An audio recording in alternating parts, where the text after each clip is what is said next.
Hello students, welcome back to Deepjyoti classes. Today's my topic is blood circulation. So in this video we will learn about blood circulation in human body. So let's start now. तो human की body में blood circulation को समझने के लिए मेरे पास में बहुत ही इजी डायग्राम है, लेकिन डायग्राम से पहले हम कुछ बेसिक समझेंगे। जैसे ह्यूमन जो हार्ट है उसका काम होता है पंपिंग करना। जिस तरीके से एक वाटर टैंक होता है, वाटर टैंक में से जो वाटर पंप होता है जो पंपिंग का काम करता है, वो क्या करता है वाटर के अंदर वाटर टैंक के अंदर में से वाटर को बाहर निकाल के सब जगह पे डिस्ट्रीब्यूट करता है। उसी तरीके से जो ह्यूमन हार्ट है वो जो ब्लड है उसकी पंपिंग करके उसको हमारी पूरी बॉडी में डिस्ट्रीब्यूट करता है। तो इसी बात को हम डायग्राम के थ्रू समझेंगे। तो डायग्राम में देखते हैं, सबसे पहले हम देखते हैं जो ह्यूमन हार्ट है उसके 4 चेंबर होते हैं, 1 2 3 4। इसको हम बोलेंगे राइट ऑट्रियम, इसको बोलेंगे लेफ्ट ऑट्रियम, यह है राइट वेंट्रिकल और यह है लेफ्ट वेंट्रिकल। यह है body organs. Body organ body का कोई भी पार्ट हो सकता है।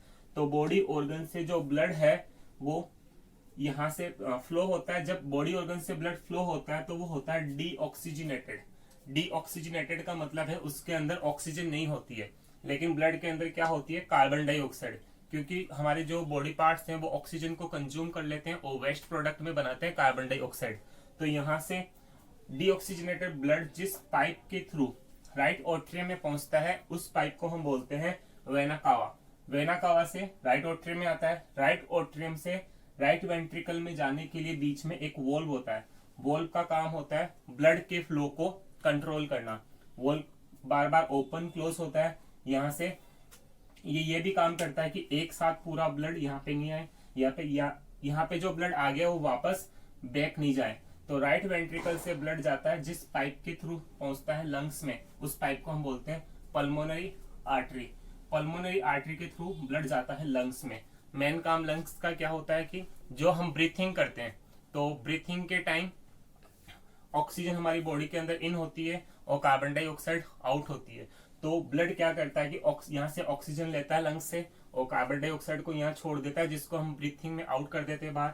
फिर लंग्स से जिस पाइप के थ्रू लेफ्ट ऑट्रियम में ब्लड जाता है उस ब्लड को हम बोलते हैं पल्मोनरी वेन।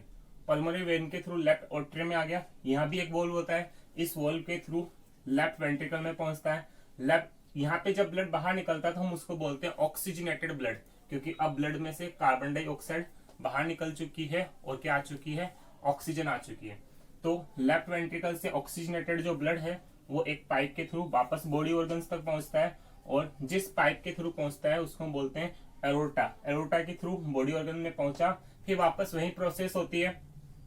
यहाँ से अलग अलग बॉडी ऑर्गन्स है, वहां पे डिस्ट्रीब्यूट होता है, वहां पे सबको ऑक्सीजन की सप्लाई करता है और कार्बन डाइऑक्साइड को कलेक्ट करता है। कार्बन डाइऑक्साइड लेके वापस जो ब्लड है वो फ्लो होता है, वापस ये प्रोसेस वापस चलता है, पूरा सर्कुलेट होके वापस बॉडी ऑर्गन में पहुंचता है। इसीलिए हम इसको बोलते हैं ब्लड सर्कुलेशन। तो ब्लड सर्कुलेशन को हमने बहुत ही इजी डायग्राम के थ्रू समझा है। Thanks for watching, wait for next video.